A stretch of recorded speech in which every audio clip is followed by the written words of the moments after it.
Thragg was the most powerful Viltrumite to ever exist, trained from birth to be the strongest of his entire species, and bred specifically to lead the Viltrum Empire. What if instead of going to Thraxa after his exile and breeding an army of disposable children, he somehow ended up with Adam Eve, the woman who can literally reshape matter at the subatomic level and is borderline omnipotent when her mental blocks come down. In the actual comics, Thragg served as Grand Regent of the Viltrum Empire for thousands of years after Emperor Argal was killed by Thetis. His whole job was to hold it down until Argal's true heir could be found. He was given that title because he fought in the civil war that followed Argal's death and emerged as the strongest Viltrumite standing. The thing is, after the Scourge virus wiped out nearly the entire Viltrumite population, Thragg just stopped looking for the heir because he figured they were dead. And honestly, he believed he earned his position at that point. He kept Argal's skull at his side as a reminder, and basically said, yeah, I am the leader now, deal with it. Now in Invincible issue number 90, Thragg discovers that Mark Grayson is the grandson of Lord Argal, which means Nolan is Argal's son and the rightful heir to the throne. Thragg does not take this well at all. He tries to kill Mark quietly and hide the information from everyone. But then, in issue number 102, he attacks Nolan directly, reveals the truth during their fight, and the other Viltrumites like Craig, Anissa, Lucan, and Thula hear it, and immediately turn on Thragg because they followed Argal for his wisdom, not his strength. Nolan asks them to spare Thragg's life, and instead sentences him to exile, which honestly might have been worse for a guy like Thragg than just killing him. After that exile, Thragg goes to Thraxa. He remembers that Nolan was able to have a child with a Thraxan woman, so he decides to mate with as many Thraxan females as possible to create a hybrid army. This was not love. This was not even close to love. It was a cold, military breeding program. The Thraxans made him their monarch because of his power and longevity, but Thragg did not treat them well at all. After 5 years, his children had reached adolescence because Thraxan genetics cause rapid aging, and he used them as soldiers, many of whom he treated as completely expendable. Only his twins Ursal and Onaan got any kind of special treatment because they were the first Viltrumite twins born since before the Scourge virus. But what if Thragg had made a different calculation entirely? What if instead of going to Thraxa, he went after Adam Eve? This is not as crazy as it sounds. Thragg is obsessed with power and legacy. That is his entire thing. Everything he does is about ensuring the Viltrum Empire survives and that he sits at the top of it. Now think about what Eve brings to the table. Samantha Eve Wilkins was created as a government experiment, genetically engineered in the womb to manipulate matter at the subatomic level. Her creator, Dr. Elias Brandyworth, literally said she would be omnipotent. She can reshape anything she can visualize, create objects from nothing, generate force fields, fly, and fire devastating energy blasts. The only thing holding her back are mental blocks installed in her brain during the experiment that prevent her from manipulating sentient matter and living organisms. Though she can still manipulate simple, non-sentient organic matter like plants and food. But when she experiences extreme trauma or near death, those blocks override, and she becomes something close to a god. We saw this in the Conquest fight. Eve got disemboweled and was basically dead, but her powers kicked in, healed her completely, and she fired off a blast that burned Conquest's skin right off.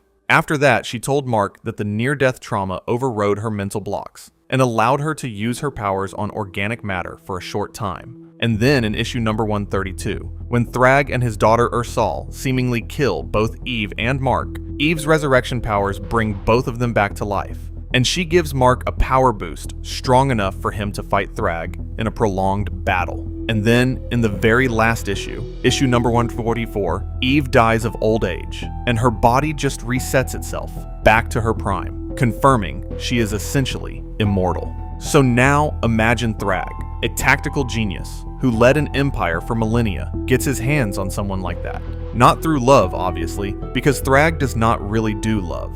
Even with his own children, he treated the vast majority of them as weapons to be thrown at enemies, literally using some of them as projectiles during the final battle with Mark, where they just splattered on impact because Mark was too strong for them. His relationship with the Thraxan women was purely strategic, but Eve would represent something entirely different to him, than what the Thraxans did. See, the problem with Thragg's Thraxan children is that while Viltrumite DNA is dominant and overrides other species' traits, the Thraxan hybrids were still considerably weaker than pure Viltrumites or human Viltrumite hybrids. Many of them lacked full Viltrumite invulnerability due to genetic incompatibilities. They aged super fast, which was useful for building an army quickly, but also meant they were fragile compared to what someone like Mark Grayson is. Humans are actually way more genetically compatible with Viltrumites than Thraxans are, which is the whole reason the Viltrumites came to Earth to repopulate after the war. Now, Eve isn't just your average human.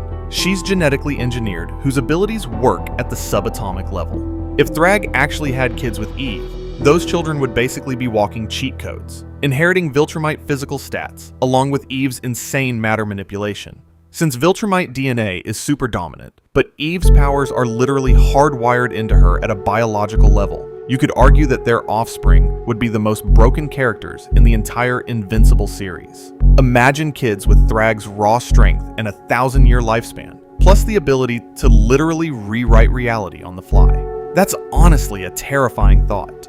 But here's the thing people forget about Eve. She is not some passive person who would just go along with this. This is a woman who fought Conquest, the second strongest Viltrumite ever, and actually forced him to exert genuine effort to beat her. When Thragg himself confronted her, he literally laughed at her and pointed her toward Dinosaurus instead of fighting her, which honestly might have been Thragg being arrogant, but it also might have been him recognizing that fighting someone who can manipulate the atoms around you is a different kind of problem than fighting another strong guy. So, in this hypothetical scenario, Thragg is getting an ally whose abilities complement his in a way that nothing else in the universe could.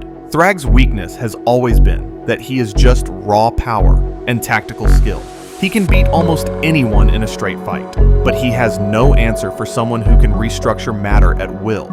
Eve could theoretically cure the Scourge virus, which was a bioweapon that killed approximately 99.9% of all Viltrumites. She could restructure Viltrumite smart atoms, create weapons that bypass Viltrumite durability, or build infrastructure and technology at a pace that would make the coalition of planets look like amateurs. If Thragg actually had Eve on his side and working with him, the coalition would never have stood a chance. And if Eve's mental blocks ever fully came down in this scenario, and they do come down under extreme stress or trauma, which Thragg would absolutely be capable of creating, she could manipulate living organic matter. That means she could rearrange brain cells to create entirely new personalities, or erase memories, which she actually did to Steven Erikson in the Adam Eve special after he killed her creator. She could heal any injury Thragg sustained in battle. She could theoretically enhance his already insane Viltrumite physiology the same way she boosted Mark's power in issue number 132. A power-boosted Thragg is something that nobody in the Invincible universe could deal with. Mark only barely killed regular Thragg by dragging them both into the sun and biting his throat out with his teeth after both of their bodies were burned down to muscle and bone. An enhanced Thragg would be game over. But would any of this actually work? Would Thragg be able to control or contain someone like Eve? Probably not, because the problem with Thragg as a character is that he cannot maintain relationships. He cannot inspire genuine loyalty. The Viltrumites who followed him for thousands of years dropped him the second they found out Nolan was Argal's heir. His own daughter Ursal eventually ordered her siblings to stand down during the final battle, because she realized Thragg did not actually care about them. He threw his own children at Mark as weapons, and they died on impact because he did not care. Even Battle Beast, who respected Thragg as a worthy opponent, was still sent to kill him. Eve is someone who chose Mark Grayson. She married him. She had a daughter named Tara with him. She literally brought him back from the dead and boosted his powers so he could keep fighting. Eve does not just have immense power, she has immense conviction. She uses her abilities to turn arid deserts into fertile land and rebuild communities. The idea that someone like that would willingly align with Thragg is essentially impossible unless we are talking about some kind of mind control or manipulation scenario. And even then, Eve's powers have a built-in failsafe. Whenever she is near death or experiences intense trauma, her mental blocks come down and she essentially becomes omnipotent for a brief window. If Thragg ever pushed her too far, she could potentially unmake him at the molecular level. She could rearrange his brain, She could erase his memories. She could turn his Viltrumite smart atoms against him. In the comics, the government scientist Brandyworth specifically installed those mental blocks, because without them, Eve would be close to omnipotent, and they did not want a weapon they could not control. Thragg trying to control omnipotence is the most Thragg thing imaginable, and it would absolutely blow up in his face. The most interesting part of this whole hypothetical to me is what it says about both characters. Thragg went to Thraxa because Thraxans were easy to control.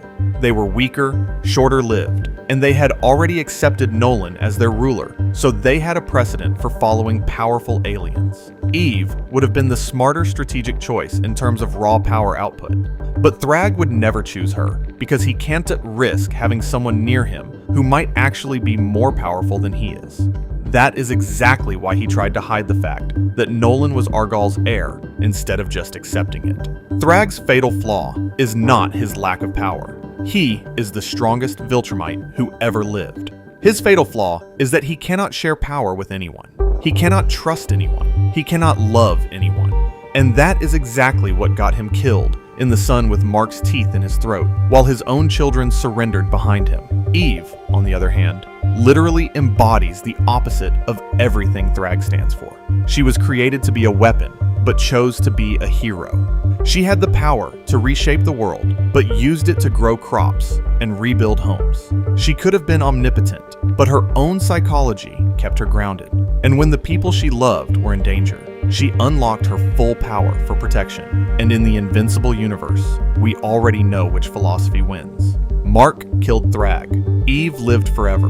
The Empire reformed under people who actually cared about others. Power without love always self-destructs, and Thragg is the ultimate proof of that.